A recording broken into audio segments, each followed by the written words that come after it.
नमस्कार प्रेक्षकांनो, आजच्या एपिसोडमध्ये आपण बघूया. तर इथे आकाश म्हणतो की अथर्व, पुन्हा एकदा तू फोन करून विचारतोस का त्यांच्याकडे लाकडं शिल्लक असतील तर आपण आता पुन्हा घेऊन येऊ. तेव्हा अथर्व त्या वखारीमध्ये फोन करतो आणि म्हणत असतो की मी अथर्व पटवर्धन बोलतोय. मगाशी मी तुमच्या वखारीतून लाकडं आणली होती, तर आम्हाला अजून लाकडं हवी होती, मिळतील का? तेव्हा वखारीतून आता नकारच येतो. तेव्हा इथे आकाश म्हणतो, काय झालं अथर्व? तेव्हा अथर्व म्हणतो की नाही, त्यांच्याकडे अजून लाकडं शिल्लक नाही आहेत. तेव्हा इथे आता सगळ्यांचा इथे अगदी मूड ऑफ झालेला असतो. तेव्हा राजाराम काका म्हणत असतात की आज होळी आहे ना, आज जास्तीची लाकडं मिळणार सुद्धा नाही, कारण सगळे लोक वखारीतूनच इथे लाकडं घेऊन जातात. तेव्हा आता सगळेजण एकमेकांच्या तोंडाकडे बघतात. प्रत्येकाला वाईटच वाटत असतं, कारण सगळेजण इथे छान तयार होऊन होळी साजरी करण्यासाठी आलेले असतात.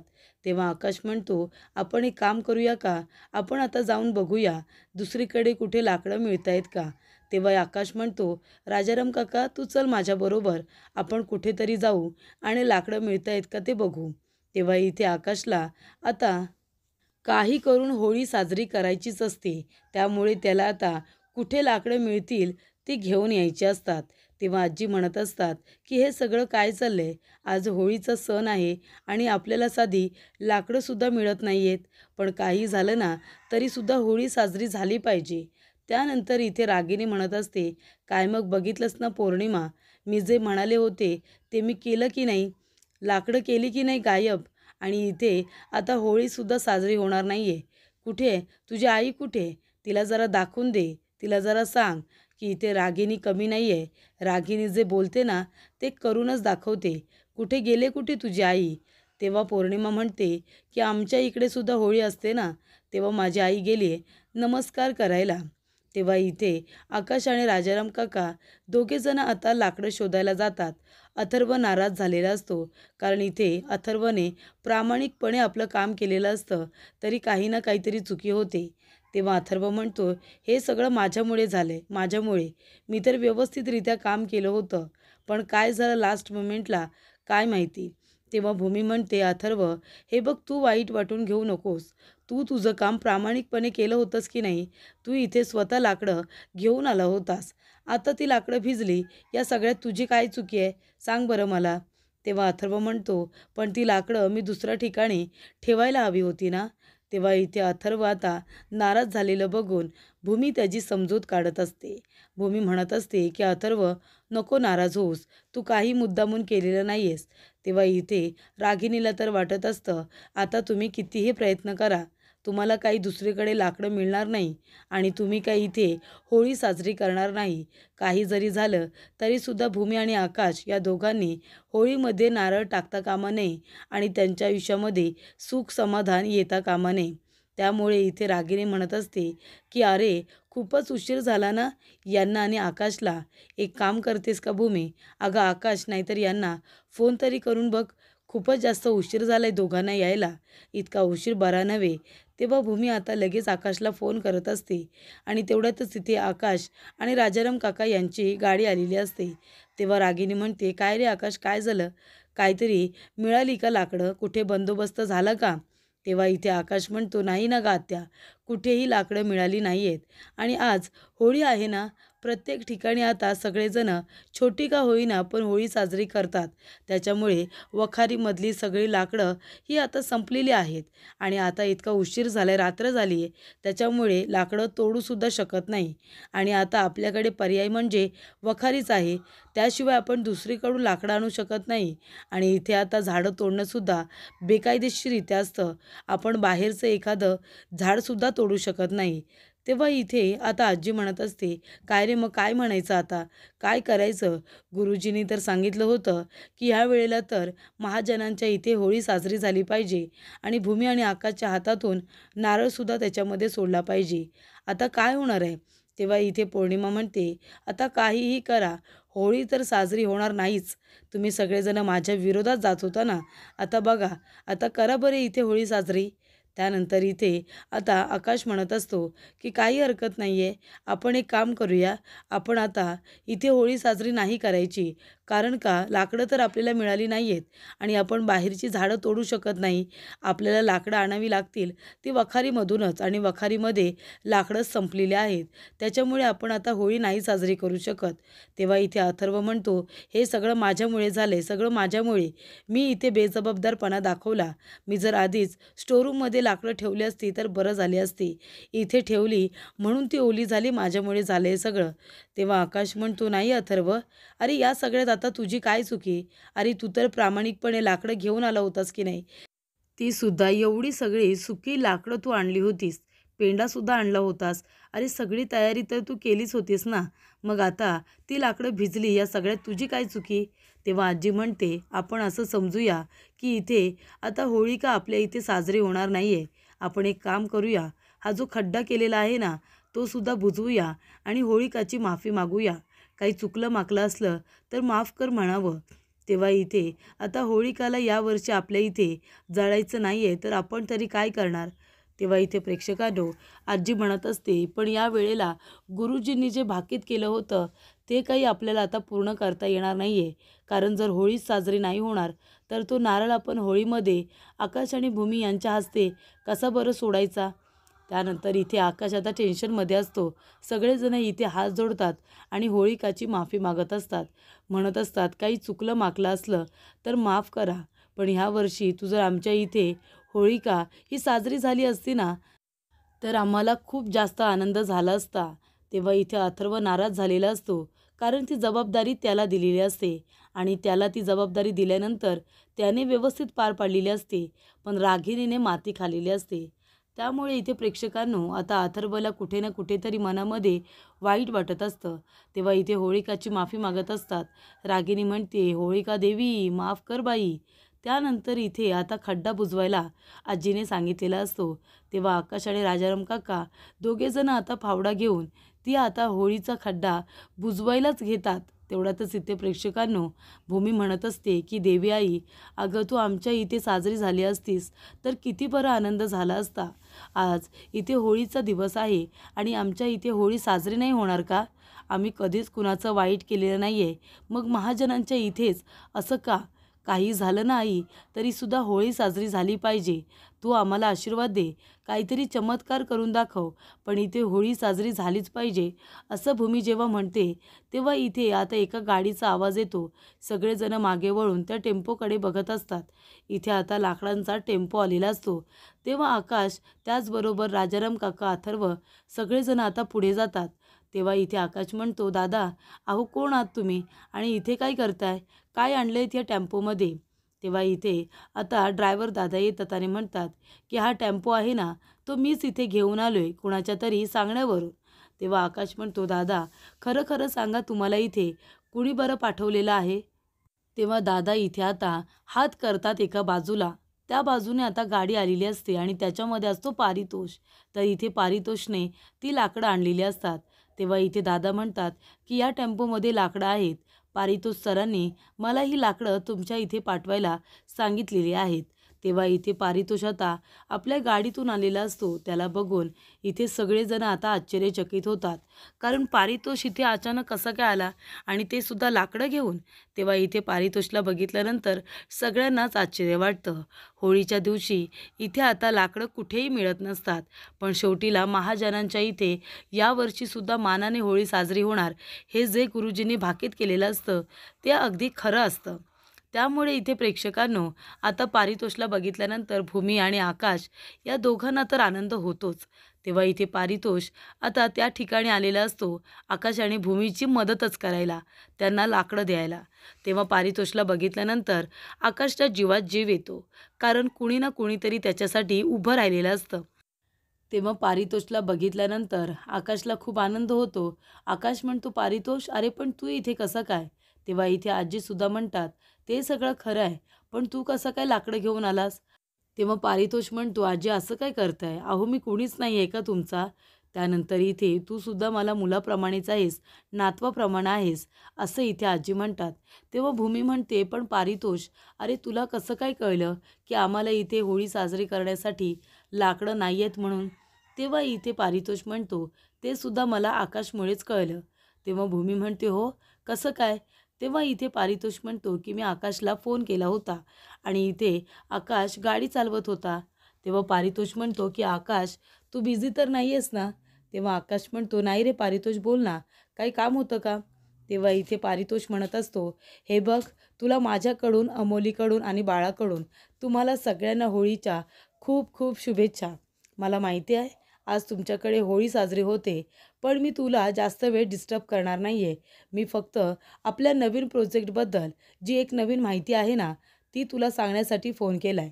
तेव्हा आकाश म्हणतो, पारितोष, मग आपलं महत्त्वाचं बोलणं होणार आहे. आपण एक काम करूया का? आपण नंतर बोलूया का? कारण कसं आहे ना, अरे आमच्या इथे होळी साजरी होणार होती, पण अथर्वने जेवढी काही लाकडं आणली होती ना, ती सगळी लाकडं ओली झाली.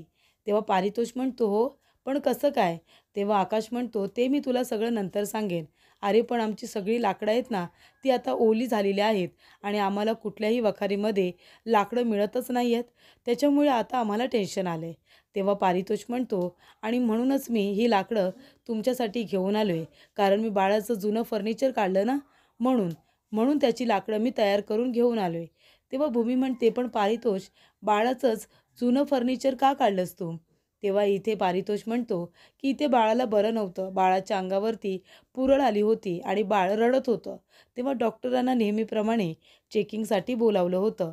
तेव्हा डॉक्टर म्हणत होते, बाळाला बरं वाटेल, तुम्ही अजिबात काळजी करू नका.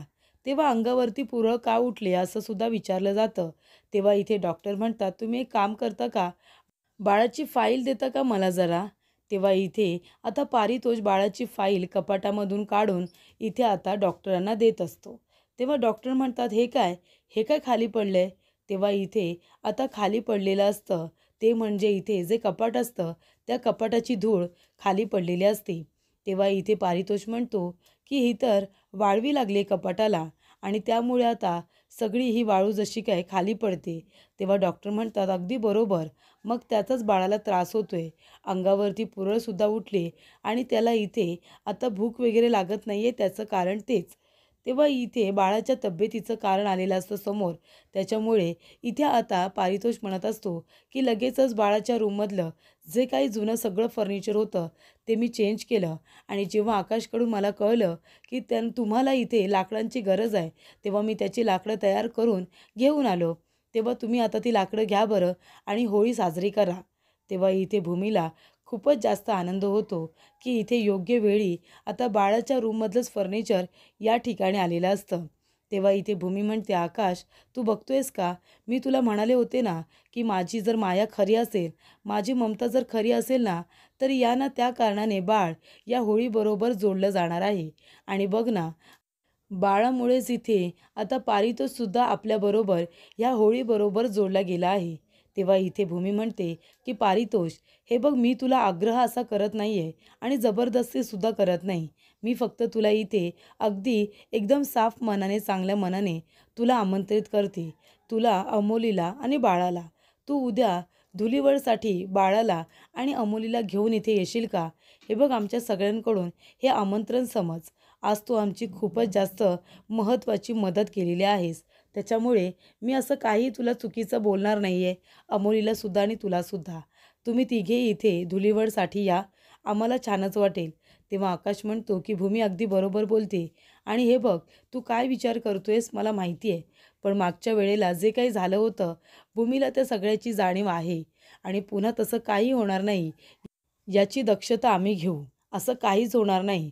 तू उद्या बाळाला आणि अमोलीला घेऊन धुलीवडसाठी ये. तेव्हा पारितोष म्हणतो, ठीक आहे, मी आताच होकार देत नाही आहे, पण मी प्रयत्न नक्की करेन. तेव्हा आजी म्हणते, पारितोष, अरे प्रयत्न नको बाळा. अरे माझा आकाश, तसं मला तू आहेस. त्याच्यामुळे आज तुझ्यामुळे आमच्या घरामध्ये इथे होळी साजरी होणार आहे. तेव्हा जर तुम्ही तिघेजणं उद्या आलात आणि आमच्याबरोबर इथे होळी साजरी केलीत तर आम्हाला आनंदच होईल. तेव्हा इथे पारितोष म्हणतो की ठीक आहे आजी, आता तुम्ही जर एवढं बोलताय तर मी प्रयत्न तर नक्कीच करेन. त्यानंतर इथे रागिणीला राग आलेला असतो. रागिणी आपल्या मनामध्ये म्हणत असते की काय चाललंय या पारितोषचं, दरवेळेला इथे कुठल्या ना कुठल्या कारणाने तो भूमी आणि आकाश यांची मदत करतच असतो. त्यानंतर इथे आजी म्हणतात की चला चला लवकर चला, आता इथे होळीची तयारी करून घ्या. तेव्हा इथे पारितोष म्हणत असतो, बरं, तुम्हाला सगळ्यांना पुन्हा एकदा होळीच्या खूप खूप शुभेच्छा. इथे छान पद्धतीने तुम्ही होळी साजरी करा. दादा, तुम्ही एक काम करा, यांना जरा मदत करा.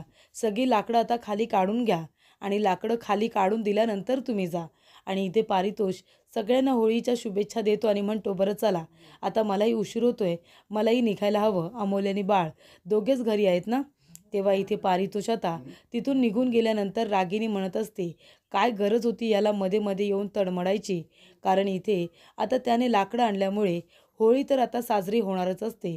त्यामुळे रागिनीला पारितोषचा फारच राग आलेला असतो. कारण इथे आता होळी साजरी होणार नसते, खड्डासुद्धा बुजवायला घेतलेला असतो. त्यानंतर आकाश म्हणतो, चल राजाराम काका, अथर्व, अरे चला चला लवकर चला, आपल्याला लाकडं खाली घ्यायची आहेत.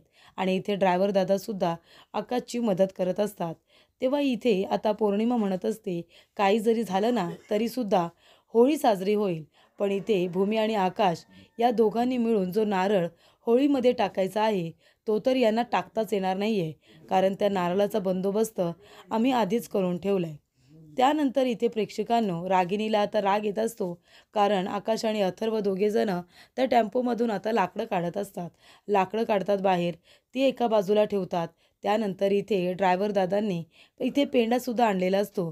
ते म्हणतात की सरांनी गाडी थांबवायला सांगितली आणि पारितोष सर म्हणाले की आता हा पेंडासुद्धा घे म्हणून, कारण तो सुद्धा होळीसाठी लागतो ना म्हणून. त्यानंतर इथे पौर्णिमा आता मनामध्ये खूपच जास्त इथे सगळ्यांना आता ती जणू काही श्रापच देत असते. कारण तिची इच्छा असते की त्या घरामध्ये होळी साजरी नाही झाली पाहिजे. तेव्हा इथे अथर्व, आकाश, राजाराम काका होळीची तयारी करत असतात. तेव्हा मानसी म्हणते की चला ना चला, तोपर्यंत आपण इथे आता छान छान फोटोज काढूया, सेल्फीज काढूया. तेव्हा मानसी म्हणते, ये ना पौर्णिमा, आई या ना तुम्ही पण. तेव्हा पौर्णिमा म्हणते, नाही नको, मी नाही येणार आहे. तुम्हाला जे काही करायचं आहे ते तुम्ही करा, जो गोंधळ घालायचा आहे तो घाला, मी याच्यामध्ये नाही येणार. तेव्हा इथे आता रागिनी म्हणत असते, पौर्णिमा असं नकोच करू गं, आता हे भरलेलं घर आहे की नाही, सगळेजण आनंदी आहेत, त्याच्यामुळे आता काहीतरी वाकडं बोलू नकोस, चल बरं माझ्याबरोबर चल. त्यानंतर इथे आता आकाश आणि अथर्व दोघेजण बघत असतात तर सगळी जी महिला मंडळ आहे ती छान असे फोटोज काढत असते.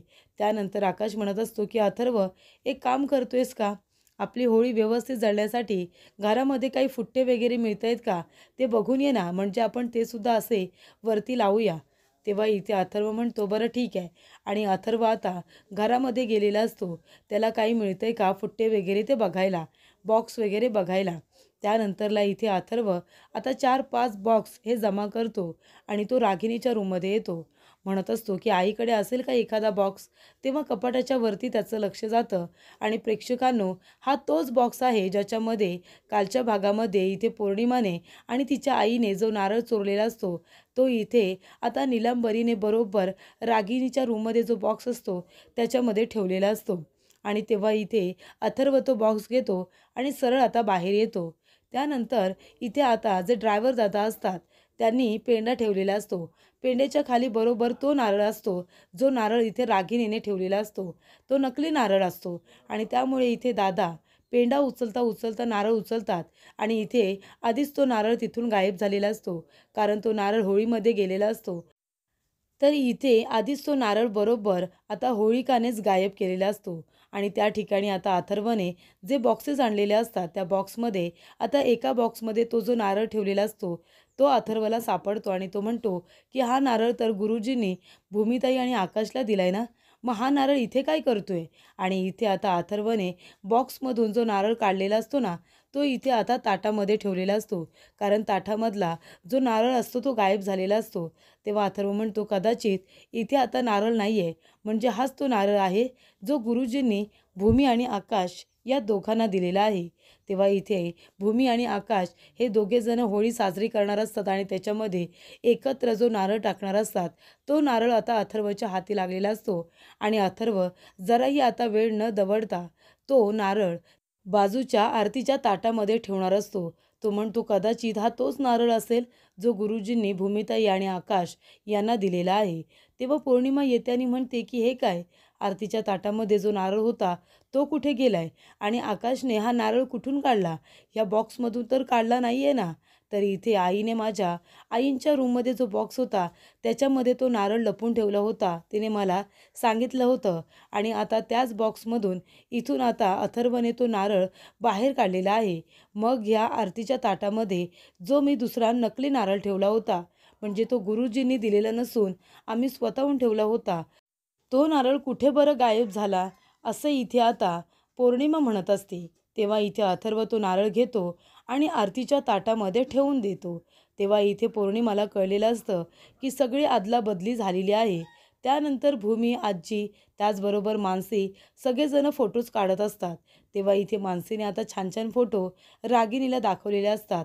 रागिणीसुद्धा तिच्यासमोर हसण्याचं खोटं खोटं नाटक हे करत असते. त्यानंतर मानसी म्हणते, चला आई आता जाऊया, कारण आकाश सगळ्यांना आवाज देतो आणि म्हणतो की या बरं, आता होळी आपल्याला इथे पेटवायची आहे, दहन करायची आहे. तेव्हा इथे पौर्णिमा येते आणि म्हणते, आई तुम्हाला माहिती आहे का, अहो आपण जो नकली नारळ ठेवला होता ना, जो वेगळा नारळ होता, तो आता इथे आरतीच्या ताटामध्ये नव्हता आणि अथर्वच्या हातामध्ये तो नारळ होता, जो तुमच्या रूममध्ये कपाटाच्या वरती जो बॉक्स होता ना त्याच्यामध्ये आईने ठेवला होता, जेणेकरून कुणाला काही कळू नये म्हणून. पण आता तोच बॉक्स बरोबर अथर्व बाहेर घेऊन आलाय आणि त्याच्यातून त्याने नारळ काढून तोच नारळ त्याने आरतीच्या ताटामध्ये ठेवलाय. याचाच अर्थ असा की होळीसुद्धा साजरी झाली आणि गुरुजींनी जे सांगितलं होतं ना भूमी आणि आकाशला, की तुम्हाला दोघांना हा नारळ एकत्र होळीमध्ये सोडायचा आहे, तेव्हा ते दोघेजण हा नारळ होळीमध्ये आता टाकणार सुद्धा आणि त्याचबरोबर होळीसुद्धा साजरी करणार आणि आपल्याला इथे तोंडावरती पाडत त्यांचं भाग्यसुद्धा खरं ठरणार. तर पुढील भागामध्ये आपण बघूया, इथे पारितोष अमोली बाळाला घेऊन आलेले असतात. तेव्हा इथे आजी आता बाळाला आशीर्वाद देते. अमोली म्हणते की आजी तुमची आणि तुमच्या आशीर्वादाची बाळाला गरज आहेच, ते सारखं रडत असतं. त्यानंतर इथे बाळ पाळण्यात नसतं, कारण भूमी बाळाला आता घरामध्ये घेऊन येते आणि बाळाला इथे भूमी फीडिंग करत असते, कारण बाळाला इथे आईच्या दुधाची गरज असते. तेव्हा इथे बाळाला फीडिंग करताना आता अमोली बघते, तिला खूप राग येतो.